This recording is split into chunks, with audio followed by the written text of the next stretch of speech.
बहुत पुरानी बात है। भारत के एक पवित्र प्रदेश में एक छोटा सा गांव बसा था, हरी भरी पहाड़ियों से घिरा, जहां सूरज की पहली किरण खेतों को चूमती और मंदिर की घंटियां पूरे वातावरण को दिव्यता से भर देती। उसी गांव में रहता था वासुदेव, एक सीधा सच्चा किसान। उसके पास धन नहीं था, पर उसकी सबसे बड़ी पूंजी थी उसका अटल विश्वास। वासुदेव का जीवन आसान नहीं था। बचपन में माता पिता का साया छिन गया, जवान हुआ तो खेत में सूखा पड़ गया, विवाह हुआ तो पत्नी बीमारी में चल बसी। एक बेटा था, लेकिन वह भी बीमार रहता। एक के बाद एक संकट आते गए, मानो भगवान उसकी परीक्षा ही ले रहे हो। लेकिन इन सब के बीच वासुदेव का भगवान पर विश्वास डगमगाया नहीं।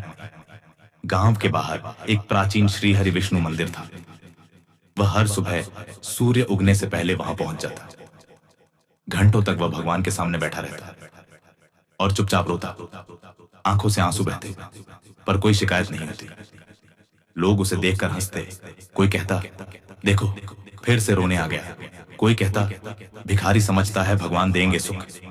लेकिन वासुदेव जानता था, ये आंसू सिर्फ दुख के नहीं, आस्था के हैं। वह भगवान से कुछ मांगता नहीं था, बस कहता, हे प्रभु, जो भी है, जैसा भी है, मुझे स्वीकार है, बस आप मेरे साथ रहो। एक दिन गांव में एक नई मुसीबत आई। पड़ोसी इलाके के लुटेरे गांव की ओर बढ़ रहे थे। डर के मारे गांव के कई लोग घर छोड़कर भागने लगे। मुखिया ने पंचायत बुलाई, क्या किया जाए, पर कोई उपाय नहीं सूझा। उसी वक्त एक बुजुर्ग बोला, एक बार वासुदेव से पूछो, भगवान उसी से संवाद करते हैं। लोग हंसते हुए उसके पास पहुंचे। क्या भगवान ने बताया है कि बचने के लिए कहां भागे? वासुदेव ने आंखें बंद की, भगवान के चरणों में झुका और कुछ देर बाद बोला, भगवान ने कहा है, मंदिर के पास की गुफा में सबको छिपा दो, बाकी सब वे संभालेंगे। कुछ लोगों ने उसे पागल कहा, लेकिन गांव की एक वृद्धा ने कहा, मैंने इसके जैसे भक्त कम देखे हैं, एक बार विश्वास करके देखो। गांव वाले उसी रात मंदिर के पास की गुफा में छिप गए। अगले दिन सुबह लुटेरे गांव में घुसे। पूरा गांव सूना पड़ा। जैसे ही वे मंदिर की ओर बढ़े, वहां एक विशाल सर्प की आकृति प्रकट हुई, काला, चमकता हुआ, क्रोधित नेत्रों वाला। वह मंदिर के द्वार पर फुफकार रहा था।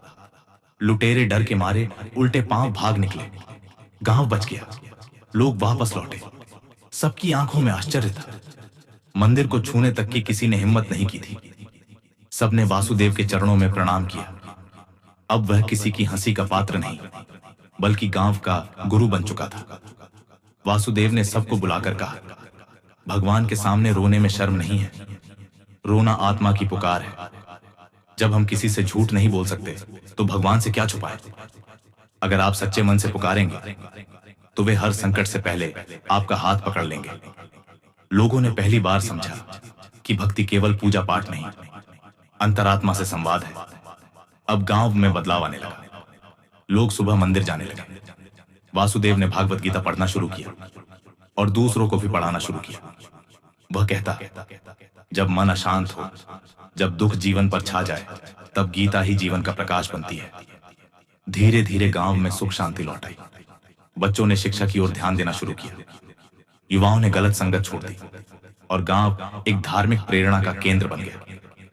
हर घर में भजन की आवाजें सुनाई देती। वासुदेव के पास एक युवक आया और बोला, गुरुदेव, क्या भगवान सब कुछ देखते हैं? वासुदेव ने कहा, भगवान अंतर्यामी है। तुम्हारा हर विचार, हर भावना, हर आंसू उन्हें झात है। जब तुम उनके सामने रोते हो, तो वह जानते हैं कि अब तुम्हारी आत्मा उन्हें पुकार रही है, और तब वे तुम्हारे जीवन को बदलना शुरू करते हैं। तो क्या भगवान से हर इच्छा मांगनी चाहिए? युवक ने पूछा। वासुदेव मुस्कुराया, नहीं बेटा, भगवान का फर्ज है कि वे तुम्हारा जीवन चला सके, पेट भर सके। लेकिन इच्छाएं तो अनंत हैं। उन्हें पूरी करने के लिए केवल प्रार्थना नहीं, पुरुषार्थ भी चाहिए। भगवान कृष्ण ने भी गीता में अर्जुन से कहा था, केवल रोने से युद्ध नहीं जीते जाते। धर्म की रक्षा के लिए कर्म जरूरी है। उस दिन से वह युवक भी मंदिर जाने लगा और कुछ ही वर्षों में वह एक ईमानदार शिक्षक बन गया। उसकी तरह कई और जीवन भी बदलते गए। वासुदेव अब भी रोज मंदिर जाता था, लेकिन अब वह अकेला नहीं होता था। पूरा गांव साथ होता। हर आंसू अब भक्ति की पहचान बन गया था। लोग अब समझते थे कि जब कोई व्यक्ति भगवान के सामने रोता है तो वह केवल अपनी कमजोरी नहीं, अपना विश्वास भी दर्शाता है। और फिर एक दिन वासुदेव बीमार पड़ा, वृद्ध हो चला था। गांव के लोग उसके पास इकट्ठा हुए। किसी ने पूछा, गुरुदेव, अब आप क्या चाहते हैं? वासुदेव ने मुस्कुराकर कहा, अब कुछ नहीं, बस इतना कि जब मेरी आत्मा इस शरीर से निकले तब वह भगवान के चरणों तक सीधा पहुंचे। और अगर अगला जन्म मिले तो फिर से वही गांव, वही मंदिर और वही भक्ति मिले। कुछ दिनों बाद वासुदेव का शांत निधन हुआ, पर उसकी स्मृति, उसके शब्द, उसकी भक्ति की आंसू भरी कहानियां गांव के कण कण में बस गईं। सीख क्या है इस कथा से? भगवान के सामने रोना केवल आंसू बहाना नहीं, बल्कि आत्मा की गहराई से निकलती पुकार है। ये आंसू दुनिया के सामने कमजोरी लग सकते हैं, पर भगवान के सामने यही आंसू सबसे बड़ी शक्ति बन जाते हैं। जब कोई व्यक्ति सच्चे मन से रोता है तो वह केवल दुख नहीं, भरोसा भी प्रकट कर रहा होता है, और उस क्षण भगवान की कृपा सक्रिय हो जाती है। अगर आपको यह प्रेरणादायक कथा पसंद आई हो तो कृपया इसे लाइक करें, अपने विचार कमेंट करें, और ऐसी और भी रोचक धार्मिक कथाओं के लिए हमारे साथ जुड़ें।